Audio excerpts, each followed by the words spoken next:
whatever. Okay, What? you're live. What? The CEO. Oh, sure, if you want. Okay, hey guys, Big Man Comics Live. It's Gabe. I'm working on page, I think, 110 of the Unstoppable Timeless. We're almost there, going to 125 pages. So we got 14, 15 pages. I don't know what page this is. I forgot. But welcome in. Hit the like, hit the share. Comic-Con is just 1 week away. It is next Wednesday night, the 23rd. It's when preview night kicks off. You can see me at booth 1705, Big Man Comics. We're going to have a Tyrus preview comic. We're going to have Imperium Illuminated there. The 128-page sci-fi epic. You're going to love that. We're going to debut the crowdfund for that. And we're just going to have a great time. We have a party on July 26th at 8 p.m. at my buddy's awesome bar restaurant, just a few miles north of the convention center. Get on the Eventbrite for that. The link should be in the description for that. There are just a few tickets left. It sold out last year, and Anyway, here we are, ready to rock and roll. And what is going on today? Today, I think we saw online. I thought it was funny. I thought it was crazy funny in a bad way. That CEO and his HR manager going. Oh, that's going. Concert. That's a very intense way to find out your spouse is cheating on you. Right. For those of you that don't know, and Billy Tucci had a great joke about this. And we're not making fun of ending marriages or relationships. But for those who don't know, it's all over Twitter and social media. This guy holding a girl around her shoulders and neck, like in a loving embrace during a Coldplay concert. And they move the camera around the crowd sometimes. And, oh, there's this guy, just random fans. And when they got to this guy and this woman, they turned and covered their faces and got out of frame of the camera. And it turns out, allegedly, I don't know these people, but this is what everyone's saying online, they're having an affair. He's the boss of some company. She's like the HR manager, blah, blah, blah. They're both married to other people. And Billy Tucci says, so you're caught like this in public, and now everyone knows that you're a Coldplay fan. I thought that was very funny. So I don't know a lot about Coldplay's music. I think they have one or two big hit songs, right? Aren't they? I don't know their music. To rule the world. Oh, yeah. Oh, I don't know if it's them, but I know that song. I think that's them. I don't know. But I thought that was a funny joke about it. There's nothing funny about sneaking off to a concert with your lover behind your spouse's back. So congratulations to all involved. You're going to have a hell of a day today.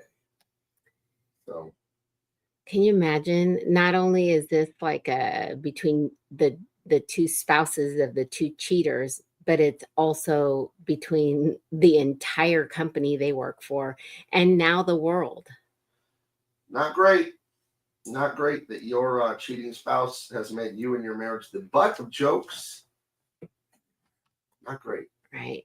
There's something to be said for not airing your dirty laundry. Because, like, if you're the bad guy and you do something bad like this, you still don't want to air it in public, and not just because you don't want to be caught. Like, you're already caught by your spouse, your girlfriend, your boyfriend, whatever. It's not about that. It's like, to me, it's like that's gonna last. It's gonna leave a stain, and it's so tacky to air your dirty laundry. You know what I mean? I don't believe in doing that. There are people that they have to announce their divorce. They have to announce their Ken Paxton, the Attorney General of Texas, his wife had to come out and announce that she was divorcing him on Christian grounds between blah blah blah blah blah. And I'm reading it. I'm like, lady, to you, I'm just some guy on Twitter. Why are you telling me this? When Kobe Bryant, cheated on his wife, he held a press conference to apologize to me. Like, who's he apologizing to? Talk to your wife about this. I never liked the public of it. Tiger Woods is apologizing to me because he cheated on his wife or whatever. I think it's a bad thing. You don't owe me an apology. Like, it has nothing to do with me or anyone in the public. Sorry. It shouldn't be. I don't believe it should be addressed. And I think people disagree. But I think they need to think about it deeper. It's like, oh, well, they're a public figure. So they do have something that is private life. I mean, should Tiger Woods take a shit with the bathroom door open? Like, you don't get to see everything in everyone's life. My goodness, no matter how famous they are, it's. I don't understand the public apology like that. It is really just for our. It's the same thing as a gladiatorial fight where we're watching people be hacked to death and killed. It's that morbid curiosity, and I think it's also like a feeling of righteousness and supremacy. We can all look at everyone and wag the finger. If we took the hospital surgery examination lights on my life or yours or anyone else's, you'd see some pretty grisly stuff because human beings are messy and complicated.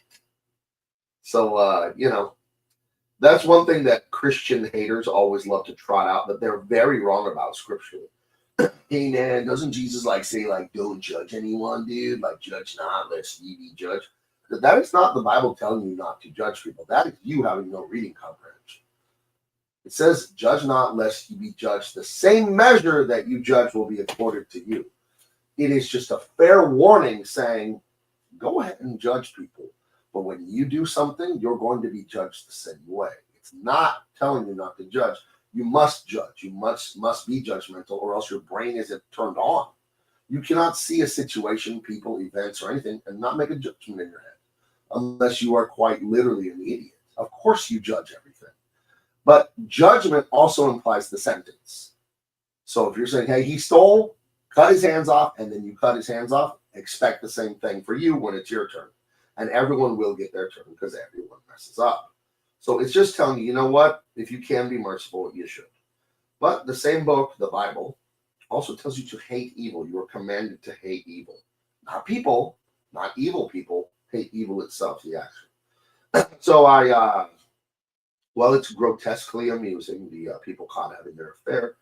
These are real people, and they, it's their business, not mine. And it's a shame that this is brought into public like that, for all of us to laugh at, So, I don't know, it's bizarre. Yeah, I think these public apologies, when it's the cheater apologizing in public, I think that's a requirement of the spouse. Yeah. Like the humiliation. Yeah. You're the going to go out there ritual, exactly. Debase yourself for my perverse enjoyment. When it's the person who, like you said, the lady announced that she was divorcing some politician, Christian grounds or whatever. That sounds like a guilty conscience. No, She's justifying it. I think she's quite literally justifying it. I'm doing this thing that could be biblically wrong, and here's my justification. I think they're then trying to humiliate the spouse and say, I was not to blame for this. Well, as we know, it takes two to tango. Right. So, have you ever seen someone doing the tango by themselves? It's ridiculous. What's that guy doing? I don't know. It kind of looks like the tango. But he's just alone, like a mime doing the tango. I have not seen that. So there you go. The moral of the story is, don't lie to your husband that you're going out with your girlfriend to a concert and then get caught with your boss holding you lovingly around the neck. That's the moral of the story, kids. Right. Yeah, it's interesting when you see those, or there's the kiss cam and all that. I think worse than just like this. Okay, this is going to get a little adult. I'll try to be, but I'm trying to be thoughtful about this. I'm not trying to be nasty or anything. Cheating, sex, bad, right? If cheating sex is bad, it hurts feelings, this and that. I think the cheating, lovey-dovey, intimacy, hearts in the eyes is so much worse, right? I'm not saying either one is good, but I'm like, okay, someone has a spouse, boyfriend, girlfriend, very serious, and they have, intimate relations with another. Horrible. Hurts people, shatters people. But I think if you found 50 love notes and they're going on picnics and sunset walks by the beach and getting physical, oh my gosh, that is, to me, that's, so one of them, that sounds a lot worse to me. One of them, I think what you're saying is, one of them is just spontaneously having sex with someone. One of them is kind of meaningless. And one of them is you've developed a relationship with another person. Yes, you are into this person, like in a real sincere way.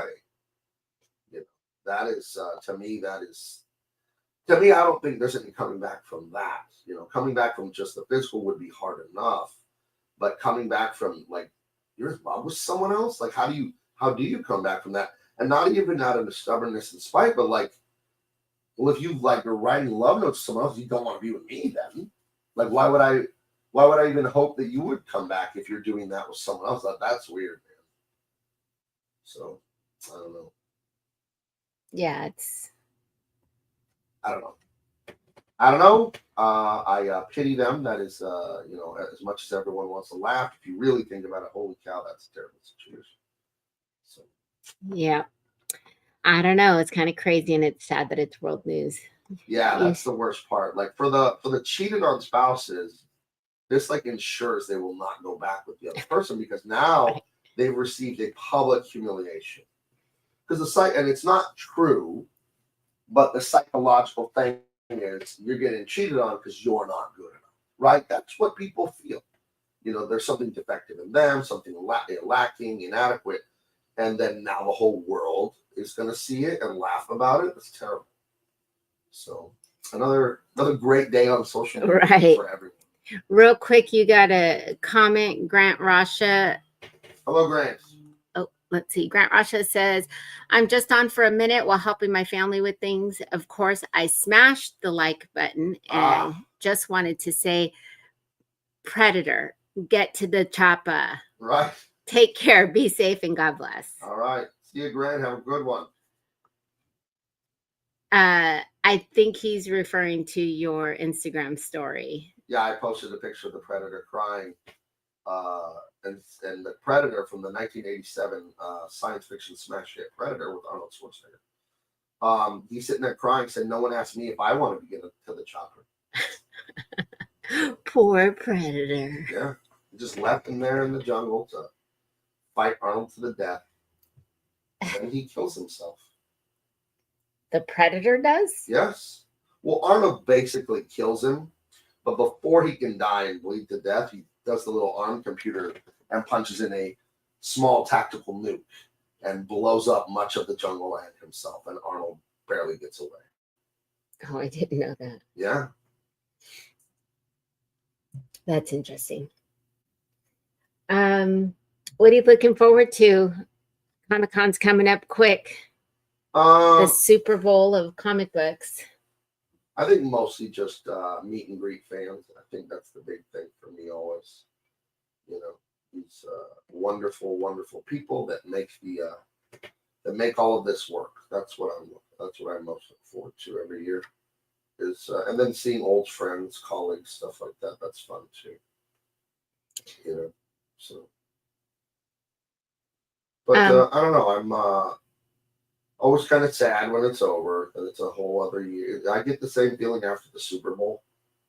You know, Yeah. 7 months of no football after the Super Bowl ends, and you know, Comic-Con. It's just kind of. It was a dream for me when I was a young man in high school going to the Comic-Con.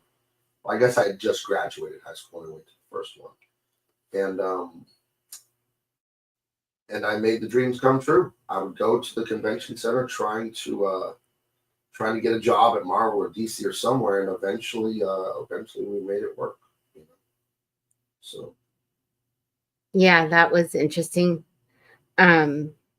I'll get back to that in just a second. You have another comment from Grant Rasha. He says, listening to Coldplay might have been the 11th commandment if Moses didn't drop one of the tablets.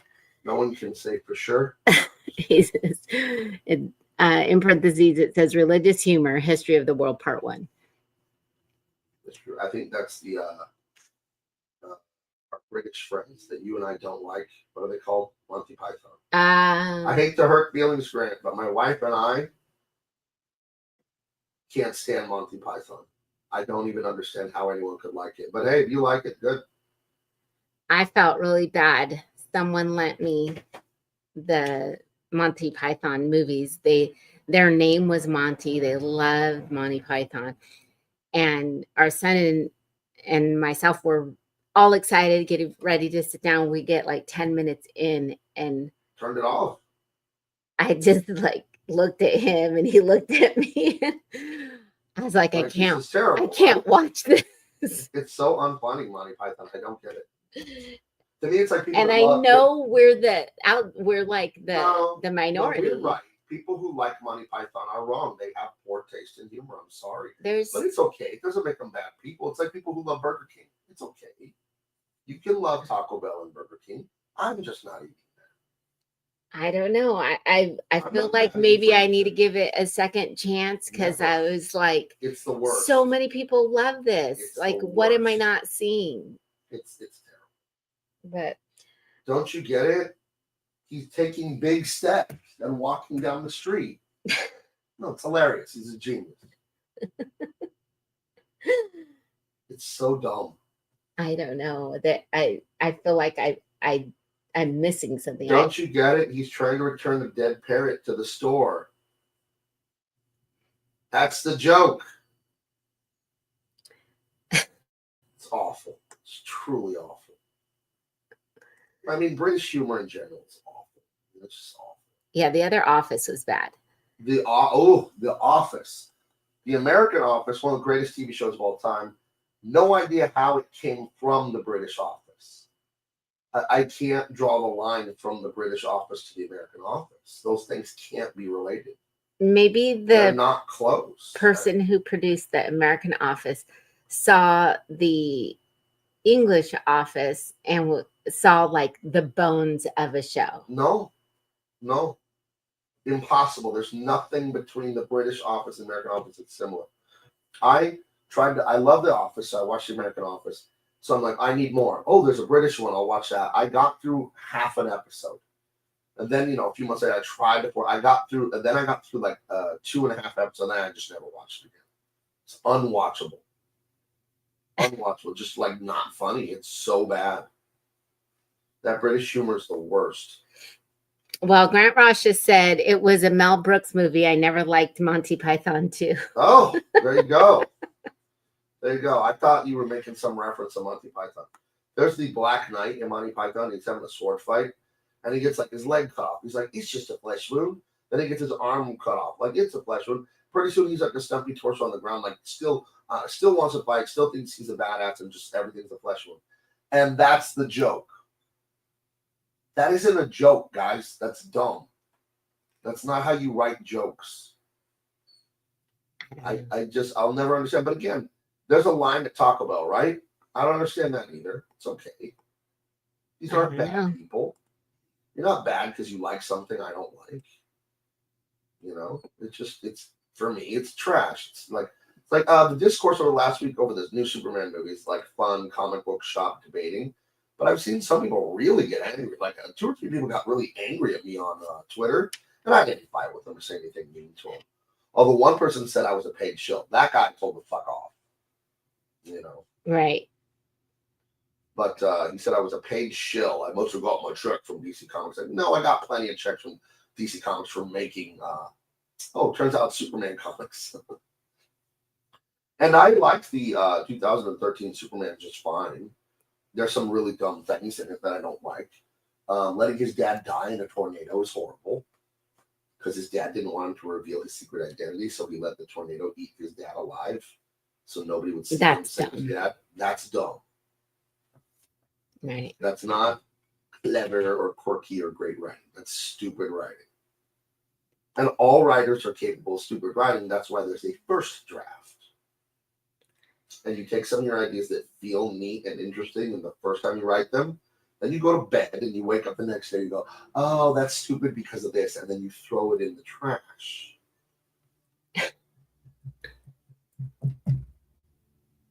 What do we call that?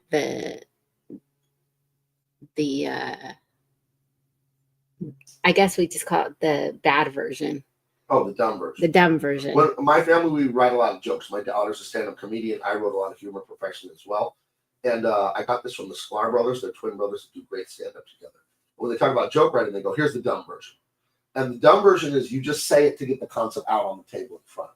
So when you're writing a joke, you're writing a story, whatever, you say, oh, just here's the dumb version. It's like the frame of a house. It's not a house, but you got to have the frame to have the house. So the dumb version of writing is just here's the idea, and then you polish.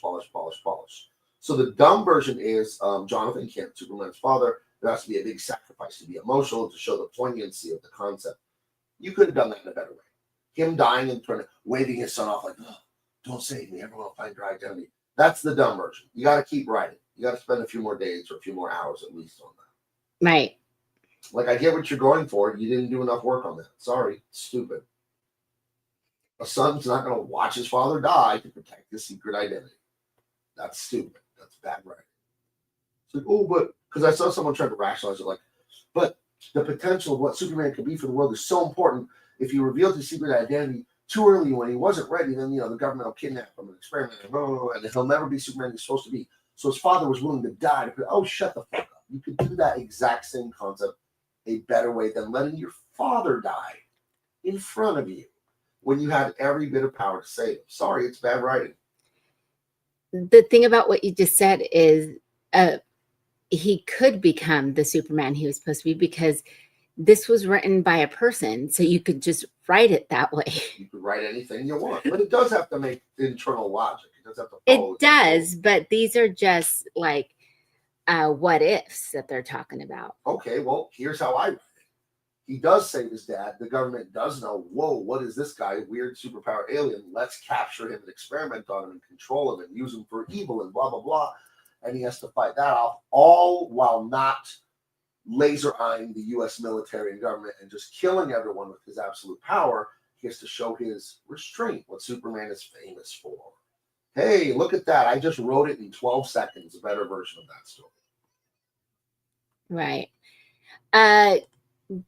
God's Bad Karma says, good afternoon, Gabe. Afternoon. And then he says that he's got to be in the mood for British humor, but when it hits hard. Okay. Well, I won't watch any of it, and that'll leave more for you. And go. Grant Rasha says the English version, he's talking about The Office, was the original and not as funny. The American version was hilarious, especially the fire alarm and the CPR episodes. Oh my gosh. There's so many amazing episodes of the American Office. So good. The British version is unwatchable. Unwatchable. I don't get it. Yeah. I just don't like. It's hard to think that that's where it came from. Looking that's at Britain now in every way, like, entertainment, political, it's hard to believe they were an empire. Right. Maybe that's fake history. Maybe that never happened. These people ruled the world and the sun never set on the kingdoms they had. I don't know if I believe that anymore. Watching them get overrun by woke people, voting for woke people that aren't even from that country to run that country. That people, then tell them who hate that country, right, are in charge over there. I don't know if these people ever had the guts to have an empire. Maybe none of that's true.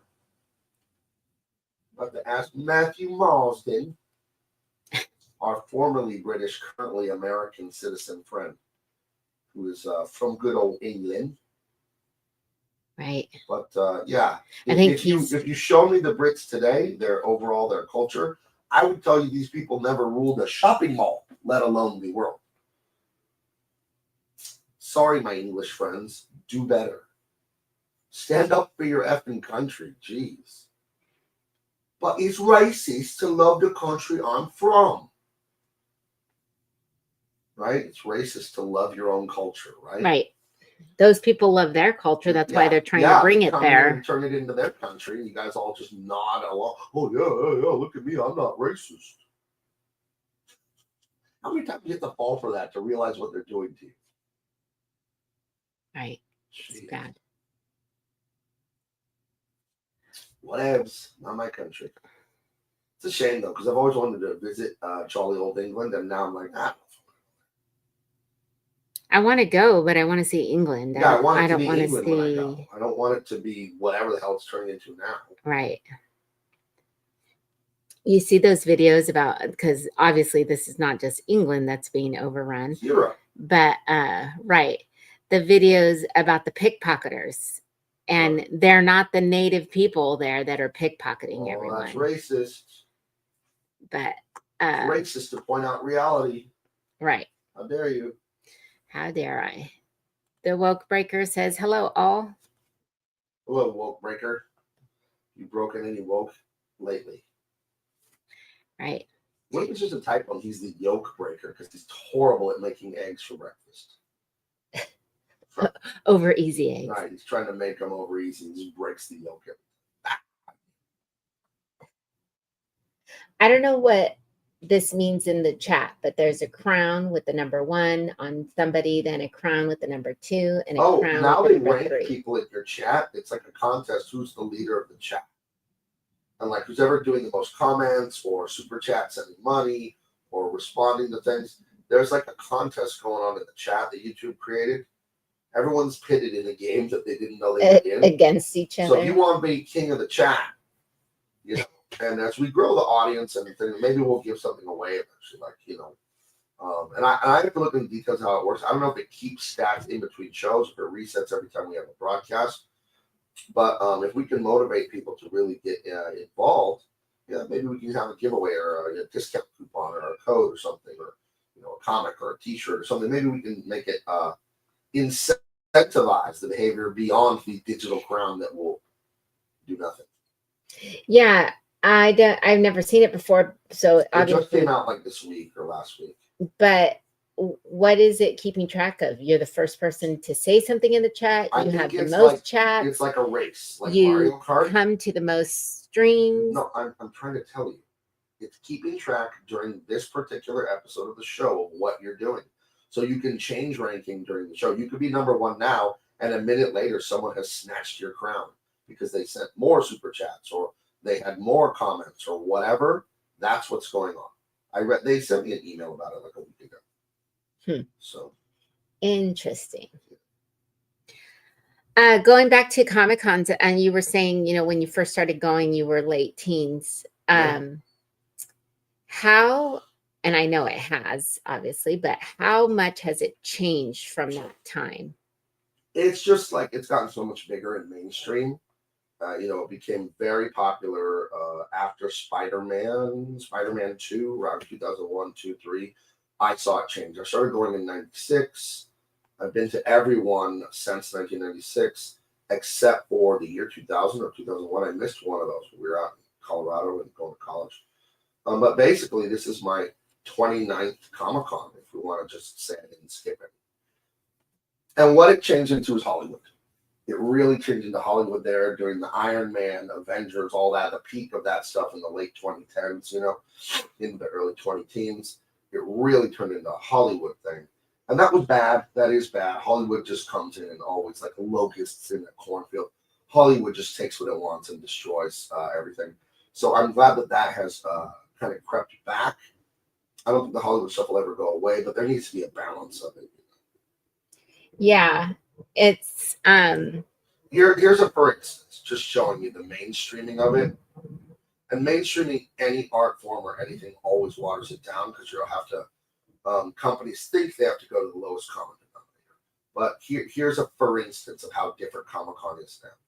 When I went the first few years, 96, 97, 98, like that, and I was trying to break in the business, I didn't buy a pass to go to Comic-Con. I drove to the convention center, San Diego Convention Center, the day of Comic-Con. I stood in line with 100 people out front of the building, filled out a paper to get my pass, my badge, my 4-day badge, while I was in line in front of the center, the convention center. And then I also just parked in the basement that's part of the convention center. I just drove into it and parked out there. And in fact, I drove there one time in like 2000 or 99 and met with some people at Dark Horse, and they love these Star Wars drawings I did. And like, oh, you know, we got a new Chewbacca miniseries coming up. You know, why don't you submit some samples? I drove home and drew some stuff and then drove back, I believe. Like, you can't leave the Comic-Con and come back on the same day nowadays. Right. So that's how much parking there was. Everyone knows now there's just like no parking. So. And what was the cost difference of tickets? I don't know. I think it was like $20 or something. And now they cost like $300. I don't know. I'm a professional. I get them for free. When I buy the extra badges for people to work at my booth and all that, those are about $400. The public, I have no idea what the public is paying, but I'm sure it's not cheap. Right. So. The other thing you used to get back then was free tickets, and you got 12. Oh, right? Yeah. Once I became a professional, they offered me a dozen free tickets. A dozen. And you know who wanted them? Nobody. I couldn't give these things away. Once Comic-Con became a FOMO mainstream thing where everyone, you know, has FOMO to miss out on it because it's so cool and blah, blah, blah. Then everyone hits me up for tickets on, you know, friends I haven't talked to in 20 years and high school classmates.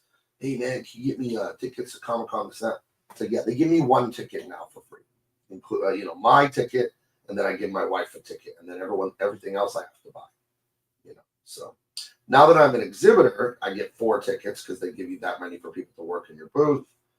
And I'm allowed to buy up to 4 to 6 tickets or something as an exhibitor. So I can get a total of, whatever, like 8, 9, 10 tickets or something. But we got to pay for them now. So that's different. And it's a pretty penny. Yeah, it's about $400. So my measure for how Comic-Con has grown was back in 1997. I took our daughter Minnie in. Who was about a year old at the time. Yeah, she would have been not quite a year because she's born in March. It would have been July. Oh, just a few months old. And I took her to Comic-Con that year and the year after in a stroller. And we walked all around the convention, and we also went upstairs. I don't know if they still have this because I don't have young children, but there was like a mother's room kind of. It was for parents actually. And you could go in there and kids were taking naps. They had a few snacks. They had a place for you to change your kids, like their diapers or their clothes or whatever. But going through the convention with the stroller was easy, and you could go from one end to the other. Nowadays, when I'm there at Comic-Con and I see a parent with the stroller, my thought is, oh, you've never been here before, or you wouldn't have brought that stroller anywhere near the convention.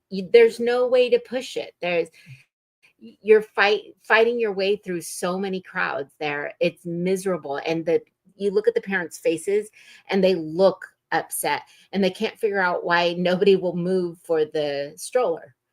And I just always think it's not a place for a stroller. I don't think the people there not moving are necessarily bad. It's just not a place for a stroller. Yeah, I think I told you in the mid to late 2000s, 2008, 9, 10, 11, when this stuff started blowing up, that entertainment was the religion of the West. I've told you that for many years now. And I don't like that or agree with it. I think religion should be actual religious belief in God. But I realize people replace their fervor, their fanaticism that they should have for God with streaming TV shows, comic book movies, and the like. And it's sad people's whole culture because we'll say, oh, well, the Bible says this, the Bible says that, the Bible says this.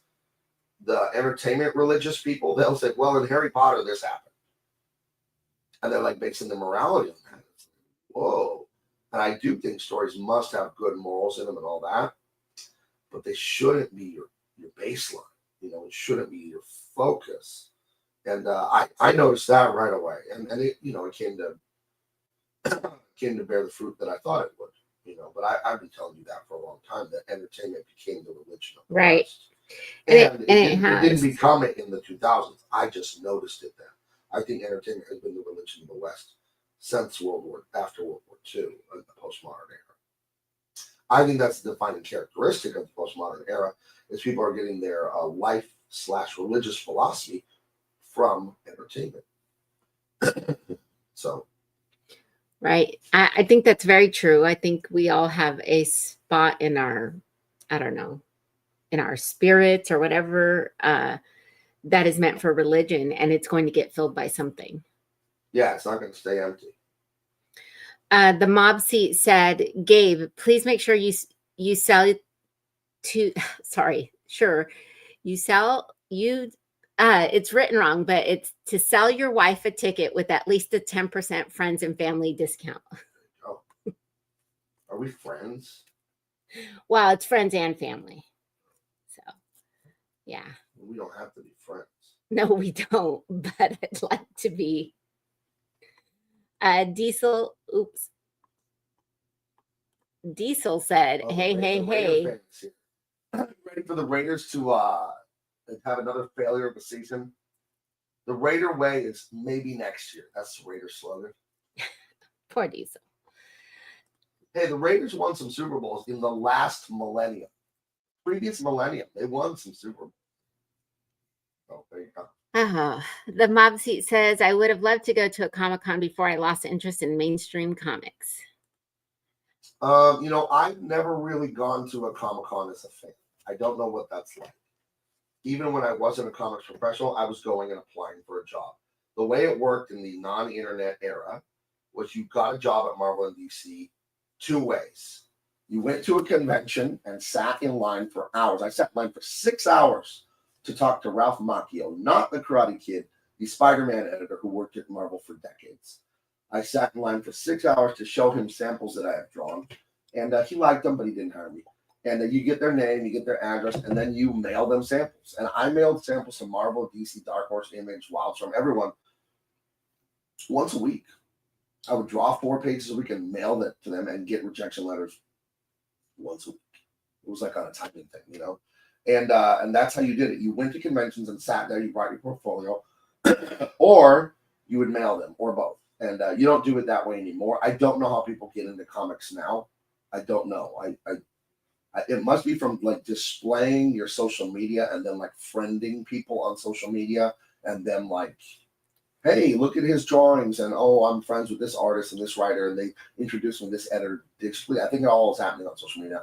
I'm glad it's kind of like Tinder and Hinge and Bumble. I'm glad I'm not involved in the romantic world that way, because it looks like just, not only does it look like, it looks inferior to the old way. It just looks insanely inferior. It's not the right way to do things. Things are supposed to be done in person with a handshake, you know? So there is no place then to submit your They have work on their anymore. websites, Marvel and DC, that they don't accept submissions. That's so unfriendly. No, it's not. If that's what they need to do for the business, that's what they need to do. I don't accept submissions. You have to do what your business needs. I don't need people submitting to me right now. If I want to hire someone, I'll go and ask them right now. So then it would be based off of what you've put out there on your social media. Right. The way I hire people is I know them, or my friend knows and vouches for them, and I see their work and like it. I offered someone some work this morning. We'll see. Diesel says Broncos 3-14. You wish. And even if they were 3-14, they'll still be better than Raiders. And 2 of those 3 wins will be stomping the Raiders' faces. All right. So there you go. I think it would be fun for you and Diesel to go to is it Allegiant Stadium? Agilent, Allegiant, I don't know how you pronounce it. It's not a real word. It's one of those corporate words. To a Bronco. I'm definitely. I told you Raider I want to go to the Raider Bronco game in Vegas. Yeah, I think that'll be crazy. You know what? I forgot. Dean told me he knows a guy that has good tickets. I'm gonna ask Dean if his ticket guy can sell me his tickets for that game. Yeah, you should check into it. The mob seat said it's not what you know, it's who you know. Sure, but then when you have to draw, it is what you know. You better know how to draw. I mean, there have been plenty of people hired who suck or are mediocre at this, and it's because of their identity and who they knew. They have the right checkbox identity, but it doesn't last. You can get the scam job for a minute, but if the audience isn't there, they're not there, and then the money ain't there, and then the company, they'll get rid of you when they're done virtue signaling the hiring you. Oh, the things I know about that I won't talk about in public.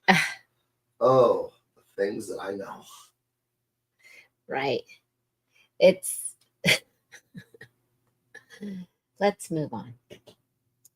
And it's not that I'm afraid of anyone at Warner Brothers or Disney or things like that. I don't want to be a dick and hurt people's feelings. Unqualified people that were hired because they're perhaps race or gender or whatever. The things I know about that are hilarious and stupid. But it ain't up to me to be the cops on that, so I'm not going to be. Right. How exciting was it for you the first time you got a table in Artist Alley? I was, you know how I've been. You've seen me. You've known me since I was 15. I've been trying to do this my whole life. Do I get super up and crazy about my successes? Nope. No. I'm learning to be grateful about it, but I was always just kind of like, I don't know. I was low key about it. It's like, yeah, I think I had an expectation like, well, of course I should be here. I've done the work. Of course I'm good enough. Like, I was always kind of puzzled by the rejection letters from Marvel and DC. Like, what's wrong with you guys? I'm good at this. And I look back now like, okay, the work was good, but it wasn't professional yet. So, like, it was good compared to all your friends and family and all that. That doesn't mean shit because that's not who you're competing against. You're competing against the world of artists, and you have to get that good. And when you're 17, you kind of don't get that the way you need to get it. So, as far as like getting Artist Alley and all that, it's like, nah, I belong here. Looking back now, it was quite an achievement, so I should be grateful. The mob seat says, I remember when Don Heck would be the guest artist on a book I liked and be so disappointed as a kid. He knew everyone in the business, though. Don Heck. I don't know who that is. I'd have to think of what he did. What did he work on, mob seat? Yeah, I know that name, but I don't. It's a little. I think that's some late or early Bronze Age, right? That's 70s stuff.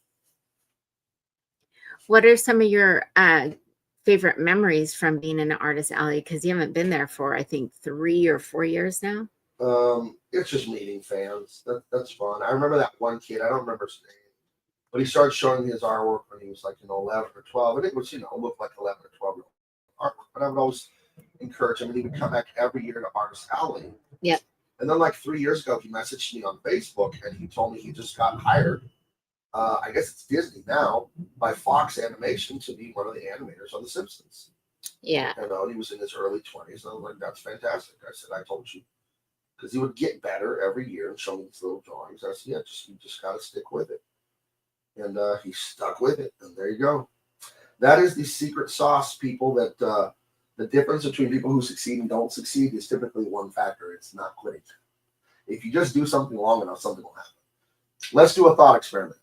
And we'll make it a little unrealistic in that I have unlimited time and energy. And that's a huge deal. But we'll just make it for the sake of understanding. If I got a pickaxe and I had unlimited time and energy, and I just dug. I never quit digging around everywhere. I just kept digging. Would I eventually find gold? Of course I would. Might take me a month. Might take me 100 years. But if I didn't quit, I'd be guaranteed to find it. Eventually. Everyone's journey is going to be different. Factors, natural talent, circumstances, money, family support, people you meet, people you don't meet, and just the luck of the draw that you show up somewhere and the perfect person shows up somewhere that wants to offer you a job, blah, blah, blah. You can't control any of the randomness of life. You cannot control that. What you can control is being ready for the randomness of life. And the readiness comes from always practicing and being good. I got hired by DC Comics because I just kept making art forever. And then one day Jim Lee put an ad up on his blog saying, hey, we need a new in-house colorist. Color this Superman illustration. And a bunch of people colored it, and they sucked when I looked at the submissions that were public. So I stayed up real late. I was already up late when I saw it because I was working for an indie comic company. It's 2, 3 in the morning. I didn't want to do it, but I saw how bad everyone else was. I knew I was really a lot better. So I colored it. 2 weeks later, they offered me a job. Could I control Jim Lee offering that job? Needing that job that Johnny Wrench had quit and gone freelance, and I was going to replace his spot as one of the in-house coaches? I can't control any of that. I can't control being good enough when the opportunity presents itself. So if you just keep digging, the gold will be there eventually. And people don't like that. They don't want to hear that. They want to hear that they failed from some outside force, that it isn't their fault. They're not willing to admit to themselves that they did have control. They control themselves, So. Right. But you have to be ready for that opportunity. Success is just consistency over time. That's all it is. So you have some people in the audience right now. So yesterday, and if anybody was here, I thought Gabe was talking about how quickly he can make up a story, kind of like whose line is it? Fix the Superman story. You did. Whose line is it anyway? So if you guys put in the chat some suggestions about a story topic, and I'll give them to Gabe and see what kind of story he comes up with. If you've seen Whose Line Is It anyways, they just give you a topic. They'd say like a dog with a red cape or something. That just sounded like Superman's dog though. So if you guys give us some suggestions, we'll have Gabe make up a story. In the meantime, what are you working on right now? I'm working on another page. We're almost done. The 125-page awesome superhero story, The Unstoppable Tyrus. It's filled with mana beasts. They are half men, half animal from an ancient race of ancient peoples from Atlantean thing. It's a really, if you took the Incredible Hulk and Ninja Turtles and then like some Nicolas Cage's National Treasure, if you took like ancient civilizations and all that, Indiana Jones, Raiders of the Lost Ark, if you took that ancient civilization mystery stuff, we have a lot of that in this, and it's really fun. And just super heroic, super buff dudes crushing each other's faces. It's really fun stuff. A deep human story about overcoming your own limitations and your own self-sabotage. That's what Tyrus and I had talked about when we came up with this character's concept. That he was a guy of great potential who had found a way to scuttle things in his own life through being impulsive and angry and immature and just not having that stoicism, that discipline that men need to not mess up their lives. That people need. I'm excited for this one because I've seen some of the pages be colored, and they're absolutely beautiful. They are just amazing to look at. Yeah, it's gonna be great. You have two suggestions right now. The mob seat says, I don't know if you want both of them or if you want to. Okay, so we'll start with the first one. The mob seat says Crypto is trapped in his doghouse by an alien. Crypto is trapped in his doghouse by an alien.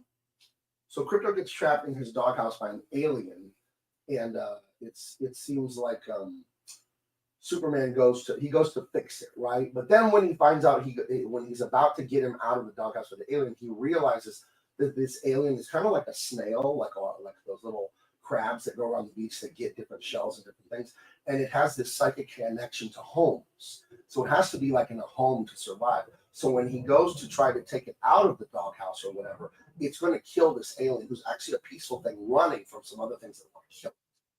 Okay, so then he has to find a way and work with some maybe Mr. Terrific or other DC comics like Super Brainiac, kind of not Brainiac, he's a villain, but other maybe it is Brainiac.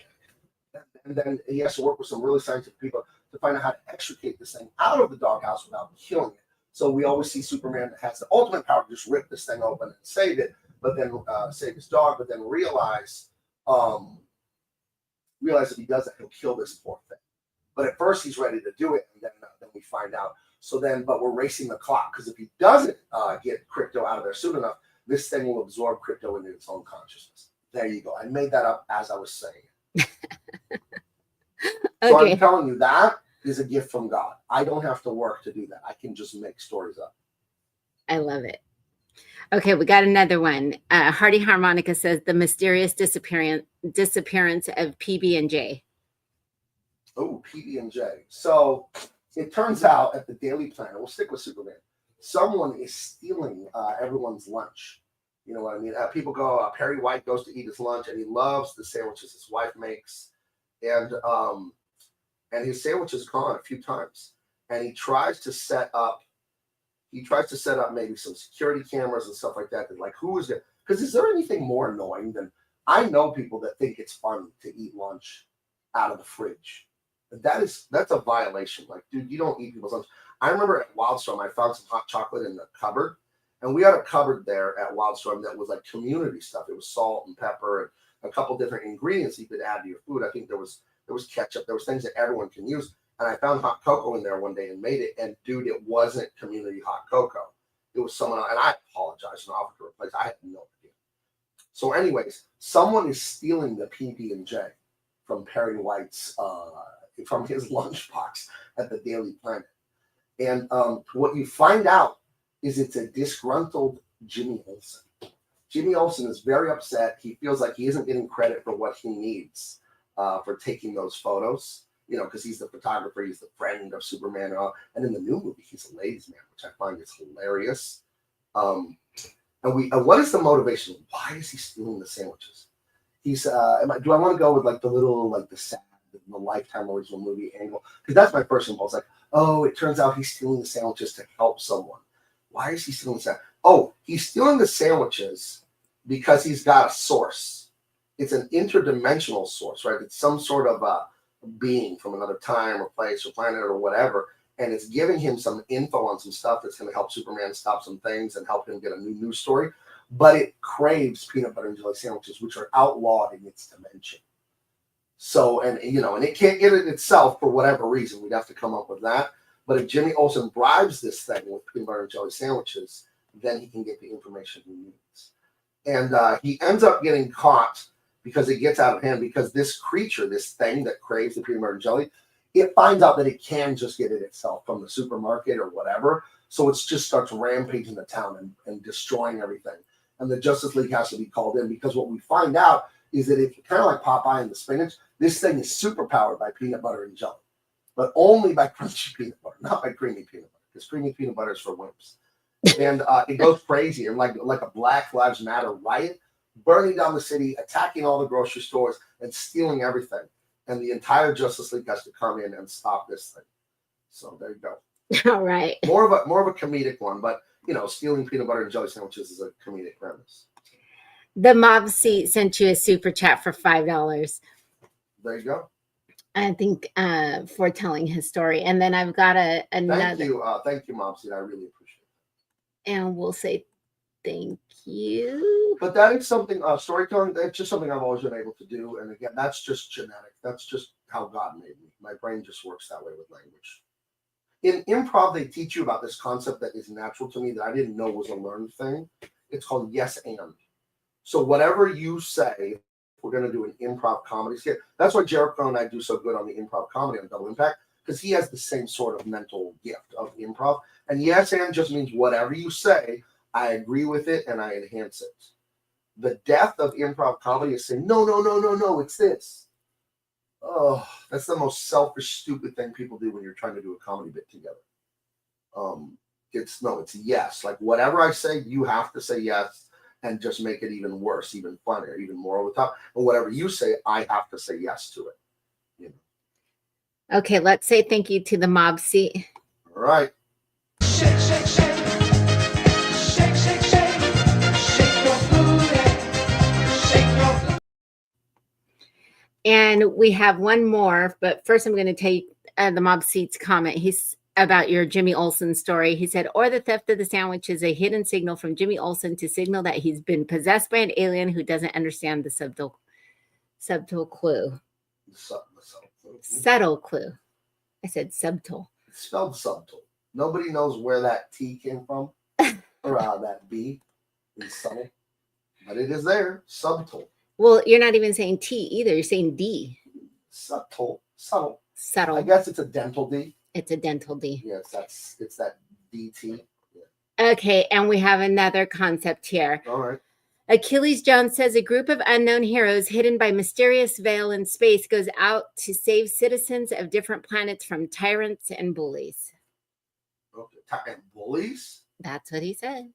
I don't like that word. That is a left-wing word, bullies. What can we say instead they are of the bullies? pronoun squad. They're led by he, him. And there's two twin brothers that go by they, them. One is they, one is them. And then there's Zim, Zam, Zoom. He's the robot. Those are his pronouns. And they go around righting wrongs of social injustice in space. Thankfully, Galactus, the world-eating villain of the Fantastic Four, and the Fantastic Four are having a conflict out by the asteroid belt between Jupiter and Mars. And they see the they-thems. They see them. And even though Galactus is evil and the Fantastic Four is good, they unite together to rid the universe of the only thing worse than Galactus eating entire planets, which is social justice intergalactic warriors. And the Invisible Woman creates a force field bubble to hold them. And then the Human Torch blows flame into it to cook them. And then Mr. Fantastic uses his long arm. And then Ben Grimm, the thing is at the end of the arm, since he's Rocky, he's kind of fireproof. And they hand the charter remains of the they-thems to Galactus to eat. And that is the end of that story. Because we don't like those kind of people at all. And they earned their fate. So there you go. Oh, boy. The brief, violent life of the they-them social justice game. So Achilles Jones is defending himself. He said, LOL, sorry for the word bully. I am from Germany. It's all right. And I do not sprechen the Deutsch. That's not how you would say that. I don't speak German. I'm sorry. But a German is one of my favorite people. Kurt Kaz, the YouTube world traveler, awesome dude. He's a South African, but he's a German, and he travels the world and loves a lot of ladies. He sure does. And he loves specific ladies.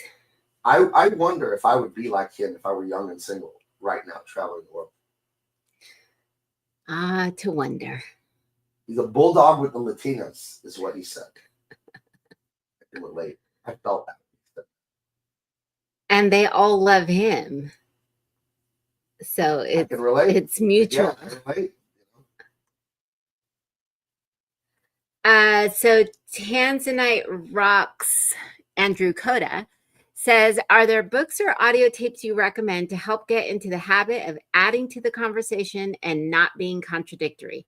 Thank you anyways. I hope if you live near a major city, go to an improv class. It'll just help you come out of your shell as a human being and be better at talking to people. But yes, there's a book by Viola Spolin, and Call Me Chato recommended to me, and Del Close, is that his name? He was one of the main teachers at the Second City Improv in Chicago. Look into improv, because the rule of improv is yes and. So I remember Tina Fey talking about one of her books. She's like, is that the gun that my grandma gave you? And she's like, the one she gave me for Christmas? What she didn't say is, no, it's the gun my cousin gave me. You don't say no. You say yes to whatever the person said, and then add something to it that makes sense. And if you can add something to it that makes sense, but it's like unexpected, then it's really funny. Because the way comedy works is the unexpected truth. It has to be true. So when Billy Tucci said today on Twitter that husband and wife got caught cheating at the Coldplay concert, and now in public they got caught. So now they have the shame of everybody knowing they love Coldplay. Do you see the misdirect, but it's still true? Because you think he's going to say they have the shame of everyone knowing they're cheating, which is true, but it's funnier to say everyone knows they like Coldplay, which is true. So it's always true. That's what yes and is. You agree with the first thing that's said, and then you add. And then the person you're working with in the comedy scene, they add to it. They add to it. They add, and you just end up bing, bing, bing, bing, bing. And it's just, it's an amazing thing to watch. But go take an improv class in your city just for your own like mental health and getting out of your shell. It's great for everybody to do. I've done it at the legit one in Hollywood. My daughter has done plenty right there on Melrose at the Groundlings. And we also went to another school. She went to the UBC, the Upright Citizens Brigade. And these are the huge ones. The people from Saturday Night Live and all that, these are the exact schools they went to. Right. My teacher, Sharon Burns, she's on HBO as in that show with Phoebe from Friends, had a show called The Comeback. She was on that and some other shows. She was a great teacher for improv. She would tell us things like, okay, you got to sell something to me. And I had to sell Tupperware. And I had the class cracking up. I remember a line I said, oh, yeah, Tupperware, this and that. And my grandpa, he was the original Tupperware salesman. He taught me how to do it. And he always said, if you could seal it, you could sell it, all this stuff. And you just go. It's just like, yeah, I'm a Tupperware salesman. Just go. You know what I mean? And this is reality now. So improv, the one rule is yes and. And in writing, a serious story, funny story, whatever, it's the concept of verisimilitude. That means the thing agrees with itself. And the example I always give people is like, if it was Lord of the Rings and Frodo is running from the ring wraiths, he would not escape in a Jeep Wrangler. And you understand why. Because if he ran around the mountain and all of a sudden there was a brand new Jeep Wrangler 4x4, you'd be like, what am I watching? There's no Jeep Wranglers in Middle Earth. Exactly. It doesn't agree with itself, and that's why it doesn't work. And this is why social justice left-wing writing doesn't work, because it defies yes and. When we say the husband, he shrinks and cries and screams, and the wife pulls the shotgun out and kills all the zombies, we know that's not yes and. We know that doesn't make sense. That's why it doesn't work. It doesn't make any sense. Like, wait, men are fearful and cry, and women save men with violence? We know that's not true, all of us. So it doesn't work. So not only is social justice left-wing woke writing crappy and not entertaining and immoral, it doesn't make sense on a fundamental level to your brain when you're trying to understand the story. And that's why it fails. Yeah, I think also, he didn't ask me, but how to win friends and influence people. That's a good one. It doesn't really have to do much with like storytelling, but it does have to do with not disagreeing with people. Because we all have that impulse to be right. You know, you get on Twitter, you get on Facebook, and someone says something, And I don't know how many tweets and responses I've written, and I'm like, just delete this. You're just going to embarrass them and hurt their feelings because you're right and they're wrong. And like, there's no point in this. Let their day go. Doesn't matter. Right. Just let it go. And that's one thing that Dale Carnegie talks about in How to Win Friends and Influence People. There's no reason to correct people unless it's important. Like, hey, don't put diesel in your regular gas car. You correct someone on that, they'll destroy their car. But if someone gets a baseball fact wrong, you know, Babe Ruth was on the Dodgers, like, and you're at a dinner party, just leave them alone. You're just going to embarrass them. Just leave them alone. Right. And to contradict How to Win Friends and Influence People, he said books or audio tapes you recommend to help get into the habit of adding to the conversation and not being contradictory. So I think that one would help also. Yeah, How to Win Friends, Influence People would definitely help, you know, how to get in. I think a book every man needs to read in this modern world is No More Mr. Nice Guy by Dr. Robert Glover, because it's really going to talk to you about having integrity as a man and having agency. Because we're raised in this world where being assertive and aggressive has somehow been vilified. They just slipped past the radar that that's bad. And it isn't bad. Having boundaries and being assertive and knowing what you want and being a fully integrated man of integrity is totally been destroyed, and is totally, it's necessary to live a successful life. So I would say No More Mr. Nice Guy by Dr. Robert Glover is an essential book. Yeah. For any man living in the postmodern, post-World War II era. It's a must read. I've read it many times. I've spent time with Dr. Glover on his live, like, Zoom meetings. Like, you can go to some of those. It's a whole thing. But it's a New York Times bestseller, about 25 years old, this book. And it's an eye-opening book. It is. And it's interesting. It would really help men, but it's helpful to everybody. I think I read that book. Well, too. It's kind of like Neo seeing the Matrix. Once you see what Dr. Glover discovered when he was counseling men back in the 80s and 90s, once you see the nice guy syndrome, you can't unsee it. It's everywhere. And most people are completely unaware of it. They're sleepwalking because we're born in it. We're born in this feminist postmodern world after World War II, and you can't see it because it's normalized. Right. But just like think of the word, the phrase, the concept, toxic masculinity. And if we said someone was toxically Mexican, oh boy. Toxically feminine. Toxically gay, toxically black, oh boy, right? We wouldn't get away with that. But you could say being a man is toxic because that's what they're saying. And what those kind of women really want, they want dopes, they want slaves. So your wants, your needs, your boundaries, what is important for your life to succeed, it's all about me, the queen. And if you have any impulses to give yourself anything or do anything to take care of yourself, that's evil and toxic. And evil women prey on a man's sense of honor and integrity. And you say, well, I don't want evil and toxic. And it sounds good if you don't examine it. And that's how scams always work. You're not supposed to examine it. It's a bunch of, it's that game with the 3 walnut shells and the peanut beneath one of them. It's all fast to rip you off. Because they know that you have an impulse as a man to be honorable. They know you have that built into you. So they just trick you that being their little fucking footstool of a dog is honorable. They just completely lie to that. You know, oh yeah, go die for oil. Yeah, okay. Go liberate these countries that didn't fucking ask us to bother them. Right. Right. The only thing we did was liberate them from their physical bodies. We blew them all to smithereens. So you have another super chat. Wait. We said we blow some to smithereens, right? Is there even one smithereen? Because I know smithereens, it's the plural. What is a smithereen? Like there's one, like, is that just one scrap of debris? What kind of word is smithereen? It's a question for Gronk. I'm going to read 2 chats and then I'll get to the super chat. What time? We're past time. It's 12:06. The mob seat was just adding to what you were saying about the yes anding. Jackie Gleason of the Honeymooners was able to improv and be argumentative. That's great. Yeah, that's fantastic. But here's how that works. Then if you're going to say no, your character says no to everything. And that is also a way of saying yes. And that's hilarious. That's actually, I do that with Jericho when we bring Steven Seagal on our improv show. The premise there always is that Jericho hates Steven Seagal and says no to everything Steven Seagal wants. So you can break the rule there, but you're still following the rule of the premise, the yes and, is always disagreeing with Steven Seagal and hating him and telling him to leave. So we are agreeing with that premise constantly. So yes, there's a little, but that's an advanced level. You have to understand how to say yes a bunch before you can start saying no at all. Right. You got to learn the rules before you break them. Right. Achilles Jones sent €5 as Oh, super wow. chat. That's in the US.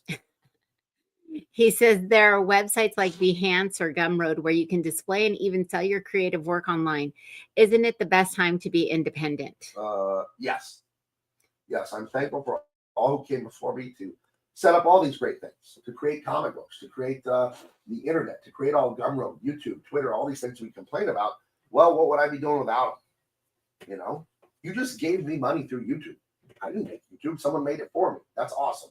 So thank you for the money, and thank you guys for tuning in. We do have to go, though. It's afternoon. I've got a few errands to run, but check out these drawings. So I was making while I was talking to you guys. How great is Tyrus? This man beast, I'm not going to say name. Oh, look at who's in the foreground here with these powerful arms and his shiny bracer on his forearm there. We got some great stuff coming. You're going to love this. I'm almost done drawing this one. Because of Comic-Con, I won't finish drawing it until the beginning of August. We launch Imperial Earth Illuminated on my birthday, July 24th. It's already done. Thousands of these are going to arrive at my warehouse tomorrow, and I'll order thousands more once we do the whole 60-day campaign. T-shirts, awesome poster, the whole thing. BigManComics.com. Follow me on X, on Big Man Comics. Everywhere else, on Facebook, Instagram, and YouTube, I'm Gabe. And on TikTok, I'm Big Man Comics 1. 11 to noon, Monday through Friday, right here, Big Man Comics Live, drawing and talking about stuff, doing improv with you guys. And Tuesday nights from 7 to about 10 p.m., I do an improv comedy movie review show with my good friend Jericho Green. Hit the like and share. I'll talk to you later. Bye-bye. Shake, shake, shake. Shake, shake, shake. Shake your